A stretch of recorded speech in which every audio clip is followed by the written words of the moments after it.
So we've seen a trend recently with companies spending more time and energy, resources around creating exciting environments for their employees.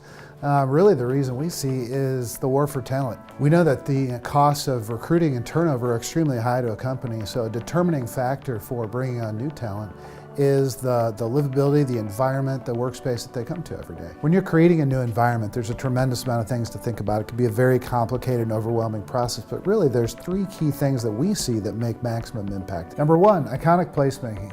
Iconic placemaking is really about creating a physical embodiment of the culture of a company, what you stand for.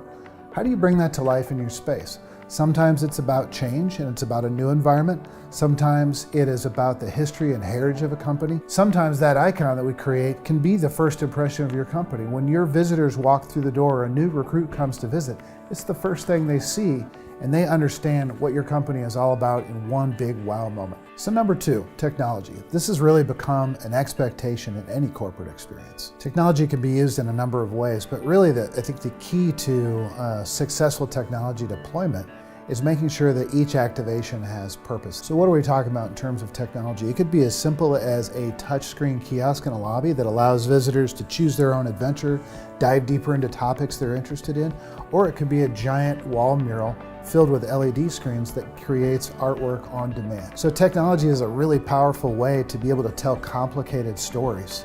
So you can talk about the history, you can talk about the innovation a company has had, you can really unroll a deep story in a very compact space and do it in a way that is measured and intentional, the way you can't do with printed graphics. Number three is authenticity.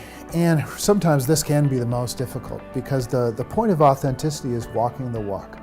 Are you leading the way through your experience and the culture that you intend? Authenticity can be about you and your story, but it could also be as simple as the neighborhood you live in and really celebrating the culture that makes you who you are. When experience design rings true, the authenticity and the alignment of the messaging with the core culture of the brand can be a powerful reminder of the mission we have every day we come to work. So those are three things that we focus on, but at the end of the day, it's really about telling your story and remaining competitive in the marketplace.